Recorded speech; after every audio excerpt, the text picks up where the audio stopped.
নমস্কার বন্ধুরা, আজ আমি চলে এলাম একদম তোমাদের কাছে নতুনত্ব একটি ব্লগ নিয়ে। আমি যাচ্ছি মামার বাড়ি। না না, আমার মামার বাড়ি না, আমি যাচ্ছি হচ্ছে ঠাকুর শ্রী রামকৃষ্ণ পরমহংস দেবের মামার বাড়ি। তো আমি আজকে আপনাদের ঘুরিয়ে দেখাবো হচ্ছে শ্রী রামকৃষ্ণ দেবের মামার বাড়ি। তো আমার সাথে থাকবেন এবং পুরো ব্লগটা দেখতে থাকবেন, একটুও স্কিপ করবেন না। কিভাবে যাবেন, কোথায় ভোগের ব্যবস্থা আছে কি এই আশ্রমে, আমি সবই বলবো এই ব্লগের মাধ্যমে। তো চলুন তাহলে ব্লগটি শুরু করা যাক। আপনারা যদি শ্রী রামকৃষ্ণ চন্দ্রামণি সেবাশ্রমে আসতে চান, তাহলে যদি হাওড়া থেকে আপনারা আসতে চান, হাওড়া আরামবাগ অথবা হাওড়া গোঘাট লোকাল করে আপনারা চলে আসুন মায়াপুর স্টেশন। আরামবাগের আগের স্টেশনটি হচ্ছে মায়াপুর স্টেশন। হাওড়া গোঘাট লোকাল আমরা শেওড়াফুলি থেকে চেপেছিলাম 2 নম্বর প্ল্যাটফর্ম থেকে। 8টার সময় ট্রেনটি ছিল। আর আমরা এখন ক্রস করছি হচ্ছে মুন্ডেশ্বরী নদী। বর্ষার জন্য নদীটি জলে পরিপূর্ণ হয়ে আছে।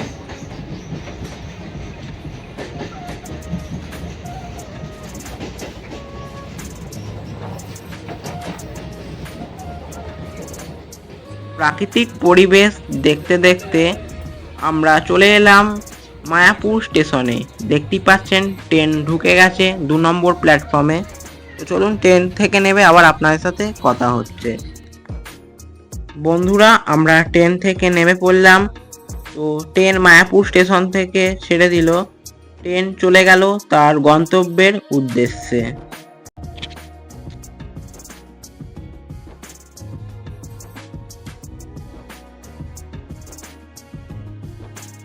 এটা হচ্ছে মায়াপুর স্টেশন, মানে নবদ্বীপ মায়াপুর। আপনারা ভাবছেন নবদ্বীপ মায়াপুর, না, এটি হচ্ছে গোঘাটের দিকে যেতে মায়াপুর স্টেশন। তো আমরা হাওড়া থেকে গোঘাট লোকাল ধরে চলে এলাম হচ্ছে মায়াপুর স্টেশন। তো আশ্রমে যেতে গেলে আমি কিভাবে যাব, তো সম্পূর্ণ আপনারা দেখতে থাকুন। এটি হচ্ছে বন্ধুরা 2 নম্বর প্ল্যাটফর্ম। তো 2 নম্বর প্ল্যাটফর্মে আমরা ট্রেন থেকে নামলাম। তো সামনেই এরম ফ্লাইওভার ব্রিজ আছে, দেখুন। তো এখান থেকে উঠে সোজা 1 নম্বর প্ল্যাটফর্ম দিয়ে আপনাদের বেরোতে হবে বাইরে। তো আমি চলুন আগে ফ্লাইওভার ব্রিজে উঠি। is arriving on platform number 2. कृपया ध्यान दीजिए गाड़ी संख्या 3734 गोघाट हावड़ा लोकल।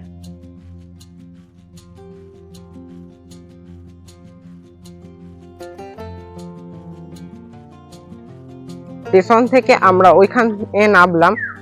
ওখান থেকে সোজা আপনারা এসে দেখতেই পাচ্ছেন এখানে টোটো আছে, টেকার আছে। তো ওতে করেই যেতে হবে আশ্রমের দিকে। বন্ধুরা, রাস্তাটি দেখুন কি অপরূপ দেখতে লাগছে। দেখুন, দুধারে গাছ আর মাঝখান দিয়ে রাস্তা। অপরূপ প্রাকৃতিক সৌন্দর্য দেখুন, খুব ভালো লাগছে। তো আপনারা অবশ্যই এই আশ্রমে এসে ঘুরে যাবেন। প্রাকৃতিক সৌন্দর্য দেখতে দেখতে কখনই আপনারা আশ্রমে পৌঁছে যাবেন মনে করতে পারবেন না। খুবই ভালো লাগছে আমার। শান্ত নিরিবিলির পরিবেশের মধ্যে দিয়ে আমরা চলেছি শ্রী রামকৃষ্ণ চন্দ্রামণি সেবাশ্রমে।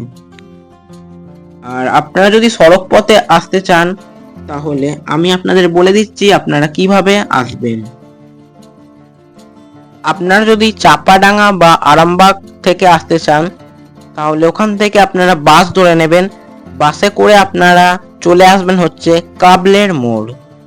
তো সেই কাবলের মোড় থেকে টোটো পেয়ে যাবেন।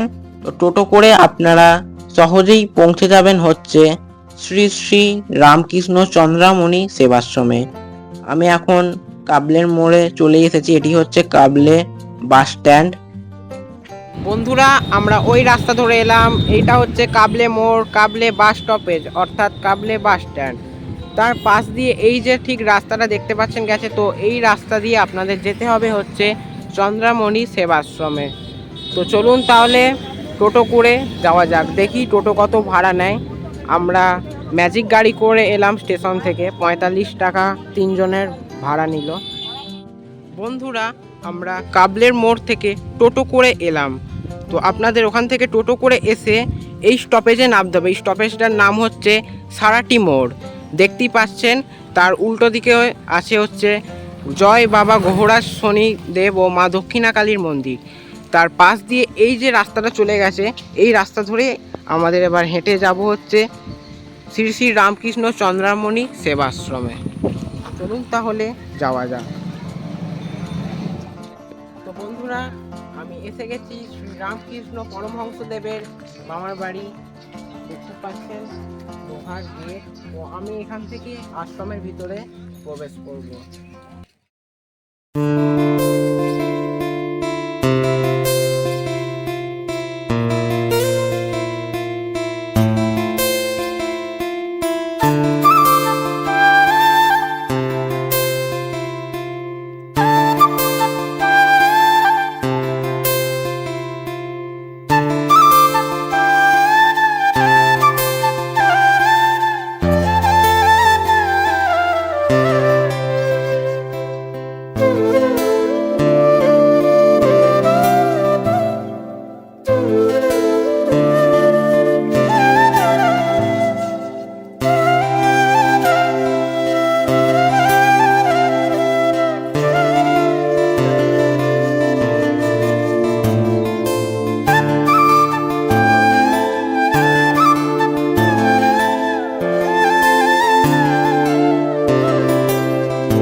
চলুন এবার আশ্রমের মূল গর্ভগৃহে প্রবেশ করা যাক।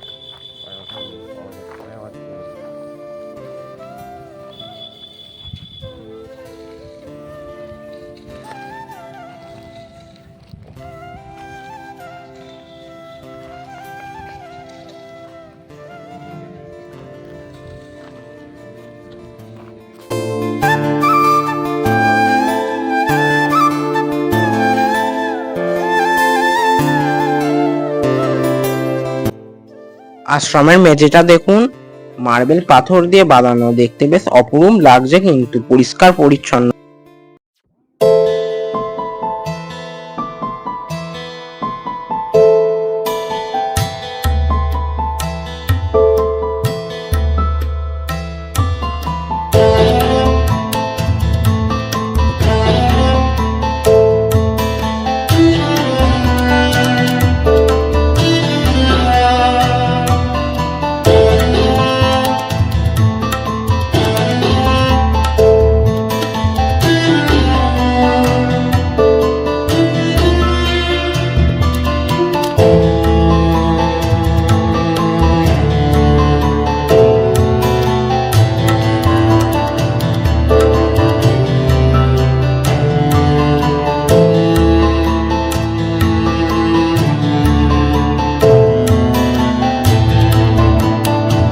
চন্দ্রামণি দেবী গদাধরকে নিয়ে মামার বাড়ি আসার পথে এক গাছতলায় ক্লান্ত হয়ে ঘুমিয়ে পড়েন।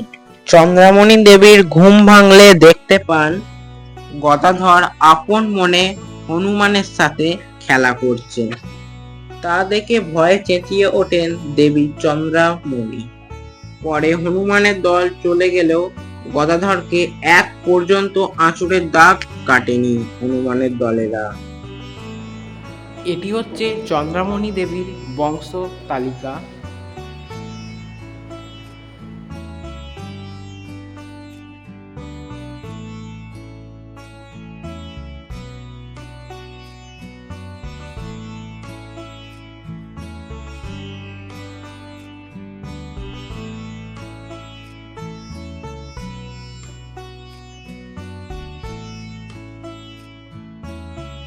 এই মূল গর্ভগৃহের মধ্যে প্রবেশ করেই দেওয়ালে নানা মহারাজ ও মনীষীদের ছবি আছে, আমি আপনাদের দেখাচ্ছি।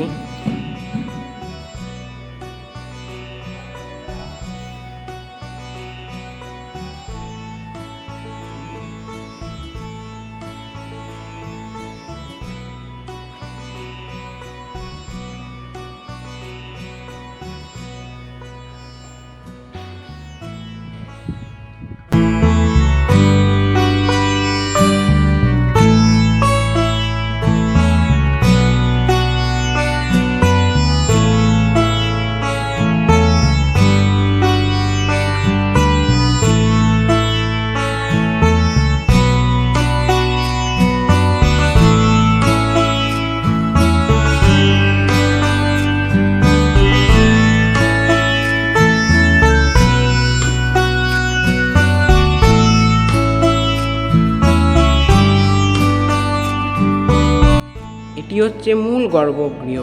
মূল গর্ভগৃহের পাশে আপনারা পরিক্রমাও করতে পারেন গর্ভগৃহের চারপাশটি।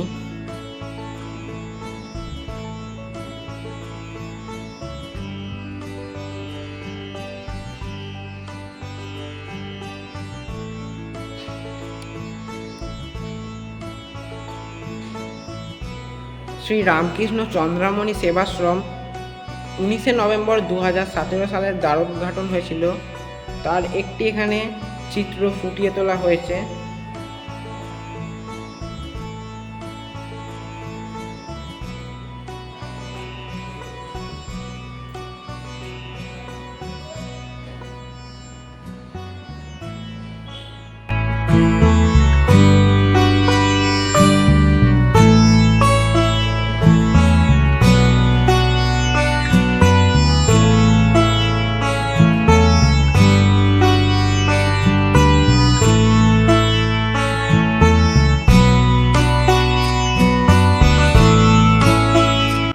এটাই হচ্ছে শ্রী রামকৃষ্ণ দেবের মামার বাড়ি।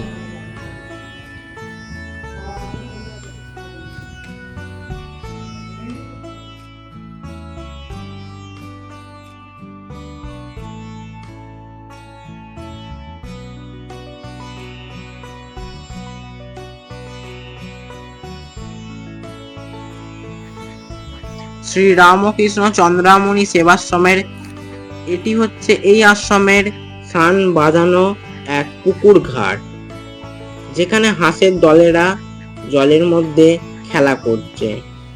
তাই আমি আপনাদের দেখাবার জন্য ক্যামেরা বন্দি করে নিলাম।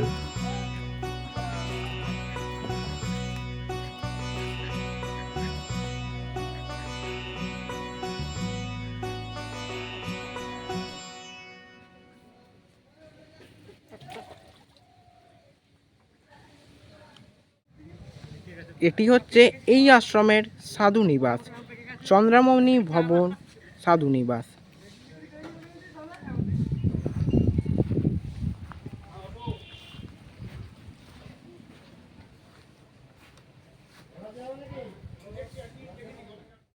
ঠাকুর শ্রী শ্রী রামকৃষ্ণ চন্দ্রামণি সেবাশ্রমের অফিসের মধ্যে আমি প্রবেশ করছি। আপনাদের আমি মহারাজের থেকে এই আশ্রমের ব্যাপারে ইতিহাস, এই আশ্রম কবে কি প্রতিষ্ঠিত হয়েছিল আমি আপনাদের জানাবো। নমস্কার মহারাজ। নমস্কার। আপনার নাম? আমার নাম স্বামী প্রাণরূপানন্দ। তোমার নাম কি ভাই? আমার নাম হচ্ছে অম্লান দাস। আচ্ছা, কি করো? আমি এখন ক্লাস 10-এ পড়ছি। এই পরের বছর 2025 সালে মাধ্যমিক দেব। আচ্ছা, খুব ভালো। তো আপনাদের আশ্রমটা তো আমি পুরো ঘুরিয়ে দেখালাম দর্শক বৃন্দদের, এবং আমি নিজেও দেখলাম। খুবই ভালো আশ্রমটি। আপনাদের এই আশ্রমের ব্যাপারে যদি আমার দর্শক বৃন্দদের যদি একটু ইতিহাস বলেন, খুবই আমি উপকৃত হব। ইতিহাস বলতে এই জায়গাটি, এটা শ্রীরামকৃষ্ণদেবের মা চন্দ্রমণি দেবীর জন্মস্থান। এরা ছিলেন বন্দ্যোপাধ্যায় পরিবার। এদের সঙ্গে আমাদের লীলা প্রসঙ্গে আছে যে ঠাকুরের পিতা ক্ষুদিরাম চট্টোপাধ্যায়ের বিবাহ হয়েছিল। পরবর্তীকালে যে শ্রীরামকৃষ্ণ পুঁথি আছে তাতে উল্লেখ পাওয়া যায় যে ঠাকুর ছোটবেলাতে তার মায়ের সঙ্গে এখানে এসেছিলেন। কবার এসেছিলেন ঠাকুর শ্রীরামকৃষ্ণ? সেরকম ভাবে উল্লেখ পাওয়া যায় না। ছোটবেলায় কয়েকবারই এসেছেন, বড়বেলায় সেরকম ভাবে এসেছেন কখনো শুনিনি, কারণ আমরা কোথাও পাইনি এটা। আর শ্রীশ্রীমাও তো আসেননি, সেরকম পাওয়া যায়নি। আসেননি কেন? এই কারণে যে এই বন্দ্যোপাধ্যায় পরিবার পরবর্তীকালে এই সারাটি গ্রাম ছেড়ে, এই সময় এখানে একসময় খুব ম্যালেরিয়ার বড় মহামারী হয়েছিল, তখন এই গ্রামের অনেক পরিবারই এখান থেকে চলে গিয়েছিলেন, এরাও চলে গিয়েছিলেন, এবং এরা কুণ্ডেশ্বরী দেবী আছেন বৈদ্যনাথ ধামে, বর্তমানে তাঁর সেবায়। পরবর্তীকালে এটা অনেক বছরই এটা নিয়ে কোনো আলোচনা হয়নি। পরে এখন যিনি এই কমিটির যিনি সেক্রেটারি আছেন ব্রজগোপাল চক্রবর্তী, উনি শুনেছিলেন, এবং ওনার এক মাস্টারমশাই ছিলেন শিবানন্দজি মহারাজের শিষ্য, তার কাছে জিজ্ঞাসা করে জেনেছিলেন যে এই সরাটি গ্রামে ঠাকুরের মামার বাড়ি ছিল। তারপরে পরবর্তীকালে অনেক পরে এরাই উদ্যোগ করে জয়রামবাটি এবং কামারপুকুরের অধ্যক্ষ মহারাজরা যারা ছিলেন, স্বামী অভয়ানন্দজি মহারাজ এবং স্বামী দেবদেবানন্দজি মহারাজ, এদের কাছে বলেন, এবং এটা তখন ওদেরই উদ্যোগে এই এই জায়গাটাকে পাওয়া যায় বলতে বন্দ্যোপাধ্যায় পরিবার চলে যাওয়ার সময় এখানে চট্টোপাধ্যায় পরিবারের সমস্ত কিছু বিক্রি করে যান। সেই চট্টোপাধ্যায় পরিবারেরই প্রভাস যিনি ছিলেন পরেশ চট্টোপাধ্যায়, তিনি তাঁর অংশে যে জমিটা ছিল সেই জমিটা আশ্রমকে দান করেন। পাশাপাশি আরো কিছু জমি কেনা হয়, এবং ওই যে মন্দিরের পাশে যে একটা মাটির চালাঘর দেখা যাচ্ছে, ওটাই হচ্ছে বন্দ্যোপাধ্যায় পরিবারের ভিটা। তার উপরে এখানকার ভক্তরা মাটির ঘর তৈরি করে আশ্রম কাজ শুরু করেন। আর এই আশ্রমে কি ভোগ প্রসাদের ব্যবস্থা? না, এখানে এখনো পর্যন্ত আশ্রমটাতে তুমি দেখলে ঘুরে যে এই যে বাড়িটায় এখন বসে কথা বলছি, এই একটি বাড়ি আছে, নিচের তলায় অফিস ঘর হয়, আর পাশের ঘরটায় আমরা একটু খাওয়া দাওয়া করি, ওপরে 4টে ঘর আছে, তাদের মধ্যে আমরা থাকি। এছাড়া আর কোনো বাড়ি নেই, ফলে আর রান্না বান্নারও সেই ব্যবস্থা নেই যে আমরা ভক্তদের দুপুরে প্রসাদ দিতে পারি। তো আমাদের ভবিষ্যৎ সেরকম পরিকল্পনা আছে, পাশেই যে নতুন কনস্ট্রাকশনটা হচ্ছে ওটার নিচে রান্নাঘর এবং খাবার ঘরও হবে। ভক্তরা তবে সীমিত সংখ্যক, খুব যে বড় সংখ্যায় ভক্তদের প্রসাদ পাওয়াতে পারবো সে নয়, আপাতত সীমিত সংখ্যক কিছু ভক্তদের আমরা অন্ন প্রসাদের ব্যবস্থা করতে পারবো ভবিষ্যতে, এরকম একটা ইচ্ছা আছে। এই আশ্রম কত সালে প্রতিষ্ঠা? 1992 সালে 19 জানুয়ারি এই আশ্রম প্রথম সূচনা হয়। তারপরে 2017 সালের 19 নভেম্বর এই আশ্রমের যে মন্দির, বর্তমান মন্দির, এটা শ্রীরামকৃষ্ণদেবকে তৎকালীন আমাদের সংঘের সংঘগুরু পরম পূজনীয় স্বামী স্মরণানন্দজি মহারাজ, তিনি এটার উৎসর্গ করেন। এবং তারও পরে এরা বেলুড় মঠের সঙ্গে যোগাযোগ করেন যাতে আশ্রমটা বেলুড় মঠের শাখা কেন্দ্র হয়, এবং বেলুড় মঠ সেটা সিদ্ধান্ত নেন যে এটাকে ঠাকুর রামকৃষ্ণ মঠের মিশনের শাখা কেন্দ্র করবেন। সেই অনুযায়ী গত 7ই জুলাই আমরা দুজন মহারাজ এখানে আসি, এবং এখন আইনি যে সমস্ত কাজকর্ম হস্তান্তর করব সেসবগুলো কাজ হচ্ছে। আর এই আশ্রমের বাৎসরিক অনুষ্ঠান কবে হয়? ওটা হয় 19 নভেম্বর। আর এই আশ্রমের পূজার যদি একটু সময়সূচি বলেন। পূজার সময়সূচি বলতে মন্দির খোলা হয় সকাল 5টার সময়, কিন্তু আশ্রমের গেট খোলা হয় 6টায়, বন্ধ হয় দুপুর 12টায়, আর বিকেলবেলা আবার 4টের সময় খোলে, রাত্রি 8টায় বন্ধ হয়। সকালে ঠাকুরকে ফলের নৈবেদ্য দিয়ে পুজোতে করা হয়, সন্ধ্যাবেলা সন্ধ্যা আরতির সময় ঠাকুরকে মিষ্টান্ন ইত্যাদি দিয়ে, এবং সন্ধ্যা আরতি যেরকম আমাদের রীতি সন্ধ্যা আরতি হয়, তারপরে একটু ছোট করে পাঠ হয়, ভজন হয়, আর প্রতি শনিবার এবং রবিবার বিকেলবেলা পাঠ হয় একটু বড় করে। ঠাকুর শ্রী রামকৃষ্ণ দেবের কোন কথাটা আপনাকে সব থেকে বেশি আকর্ষণ করে? কোন কথাটা সব থেকে বেশি আকর্ষণ করে? তিনি একটা কথাই বলছেন, অনেক কথাই বলছেন, তার মধ্যে একটা কথা হচ্ছে ভগবান লাভই মনুষ্য জীবনের উদ্দেশ্য। এবং সেটা আমরা জানা অজানা সবেতেই আমরা না জেনেও অনেক সময় সেই পথেই হাঁটি। এবং সেটা তার জন্য তিনি বলেননি কোথাও যে সবাইকে সংসার ছাড়তে হবে, অর্থাৎ মূল কাজটা হচ্ছে ঈশ্বর লাভ করা, ভগবানকে লাভ করা, এটাই মূল কাজ। সেটা সংসারে থেকেও হতে পারে, সংসারের বাইরে প্রবজ্জা জীবন যাপন করেও হতে পারে। এটা সকলের জন্যই প্রযোজ্য, যে যারা শুধু রামকৃষ্ণ ভজবেন, রামকৃষ্ণকে ভগবান বলে মানবেন, তাদের জন্য নয়, যে পথেই থাকুন না কেন সবার জন্যই একটাই কথা, যে ভগবান লাভটাই উদ্দেশ্য।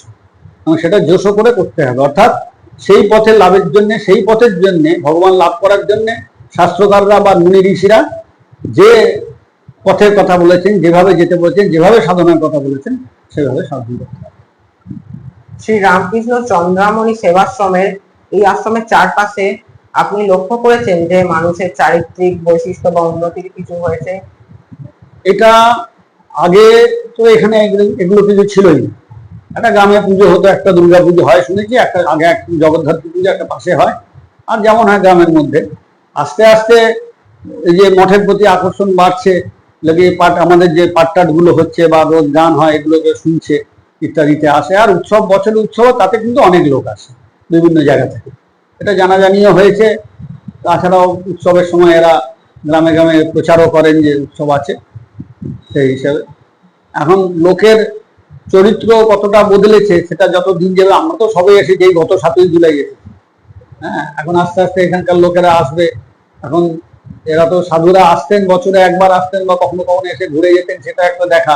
আর সাধুরা এখানে দিনরাত থাকছেন, তারা কিভাবে থাকছেন তারাও তো আমাদের লক্ষ্য করবে। যখন পরস্পর আমরা কোনো নতুন জায়গায় যাই, হ্যাঁ, সেখানে যারা থাকেন তারাও আমাদের যেমন দেখেন, সকলের ক্ষেত্রে, এটা শুধু যে মহারাজদের ক্ষেত্রে নয়, আমরা যখনই কেউ সাধারণ মানুষ যখন কোনো নতুন জায়গায় যান, কোনো যারা চাকরি করে তাদের যখন ট্রান্সফার হয়, অন্য অফিসে যান, সেখানে যারা থাকেন তাদের সঙ্গে ধীরে ধীরে পরিচয় হয়, তারাও তাকে চেনেন, ওরাও নিয়ে অন্যদের চিনতে চেষ্টা করেন। ঠাকুর শ্রী রামকৃষ্ণ দেবের পিতা অর্থাৎ ক্ষুদিরাম চট্টোপাধ্যায়, তো উনি ঠাকুর শ্রী রামকৃষ্ণ পরমহংস দেবের নাম গদাধর কেন দিয়েছিলেন? যে আমরা ঠাকুরের জীবনীতে যেটা পাই, যে ঠাকুরের বড় দিদি ছিলেন কাত্যায়নী, তার কামারপুকুরের পাশেই আনুর গ্রামে বিবাহ হয়েছে। তা সে সময় বলা হয় তাকে নাকি তারা বুঝলে প্রেতাবেশ, যেটাকে আমরা ভূতে ধরা বলি, সেরকম একবার এরকম হয়েছিল। তারা তাদের বাড়ির লোকেরা অনেক রকম চেষ্টা করেছেন, পরে ক্ষুদিরাম খবর পেয়েছেন যে এরকম হয়েছে, তিনি সরাসরি সেখানে গেছেন, গিয়ে তার শরীরে যে কন্যার শরীর যে অবলম্বন করে যে শরীর অবস্থান করছিল, তাকে তিনি সরাসরি বলেন, তুমি আমার মেয়েকে কেন এরকম করে ধরে আছো, তুমি একে ছেড়ে দাও। আর ক্ষুদিরাম খুব সত্যবাদী ছিলেন, কারণ সেই সত্যকে রক্ষা করতে গিয়েই তিনি তার পূর্বপুরুষের যে ভিটে দেড়ে গ্রাম, এবং তারা সেখানে খুবই সম্পন্ন পরিবার ছিলেন, 150 বিঘে তাদের ধানের জমি ছিল, যথেষ্ট সম্পন্ন, তাদের এই সমস্ত কিছু ছেড়ে চলে আসতে হয়, শুধুমাত্র তিনি মিথ্যা সাক্ষ্য দেবেন না। তার সেই সত্যবাদী, তার সেই তেজস্বিতা, এটা দেখে সেই প্রেত তখন বলে, আপনি যদি আমার মুক্তির জন্য গয়াধামে পিণ্ডদান করেন, তাহলে আমি আপনার কন্যার শরীর ছেড়ে দেবো। তিনি রাজি হন, এবং সেই কথার সত্যতা রাখতে তিনি পায়ে হেঁটে গয়াধামে যান, সেখানে তার নিজের পূর্বপুরুষেরও কীর্তাদি করেন, এবং সে প্রেতের উদ্দেশ্য পিণ্ডদান করেন। তারপরে সে সমস্ত করে তিনি রাত্রেবেলা শুয়ে আছেন, তার মনটাও খুব প্রফুল্ল, নানা রকম তিনি দেখছেন, স্বপ্ন দেখছেন, তার স্বপ্নের দর্শন হচ্ছে যে তার পূর্বপুরুষরা সবাই এসে তাকে খুব আশীর্বাদ করছেন। এমন সময় তিনি দেখেন সবাই হাত জোর করে দাঁড়িয়ে আছেন, এক পুরুষ, তার যে আমার শ্রীকৃষ্ণের যে রূপের বর্ণনা পাই, সেই একজন পুরুষ তিনি বসে আছেন। তিনি বললেন যে ক্ষুদিরাম, আমি তোমার প্রতি কৃত হয়েছি, আমি তোমার সন্তান রূপে তোমার ঘরে আসতে চাই। ক্ষুদিরাম বললেন, আমি গরিব ব্রাহ্মণ প্রভু, সাধারণত কোনো কেউ যদি আমি দেব স্বপ্ন পায়, সে তো আনন্দে নিচে ওঠে, হ্যাঁ তুমি আমার ঘরে এসো, ভগবান আসবেন বলছেন। ক্ষুদিরাম কিন্তু সেটা বলেন না, বলে প্রভু আমি অত্যন্ত দরিদ্র, আপনি আমার ঘরে আসবেন, আমি আপনার কিভাবে সেবা করব? বললেন না, তুমি আমাকে যেভাবে ভালোবেসে যা দেবে আমি তাই গ্রহণ করবো, তোমার কোনো সেবা অপরাধ নেব না। তারপরে তিনি ফিরে আসেন, যখন তার পুত্র সন্তান হয়, তিনি তখন গয়াধামের স্মৃতি স্মরণ করে তার পুত্রের নাম রাখেন গদাধর। আপনি এবার দর্শকদের জন্য যদি কিছু বলতে পারেন।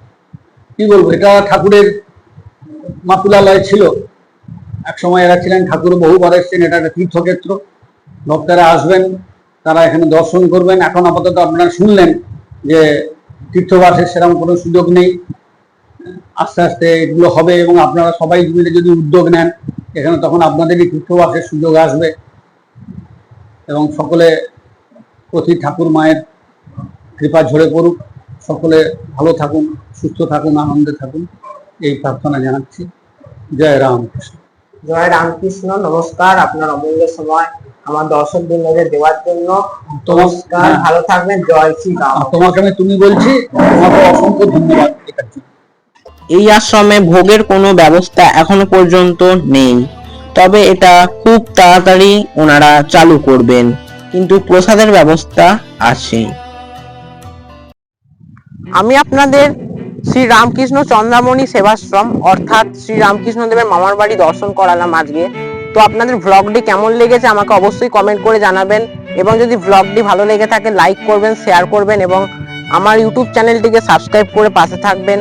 সবাই ভালো থাকবেন, সুস্থ থাকবেন, সাবধানে থাকবেন। দেখা হবে আবার পরের কোনো একটা ভ্লগে। ততক্ষণের জন্য নিচ্ছি তোমার থেকে ছোট্ট বিরতি। নমস্কার, জয় শ্রী রামকৃষ্ণ।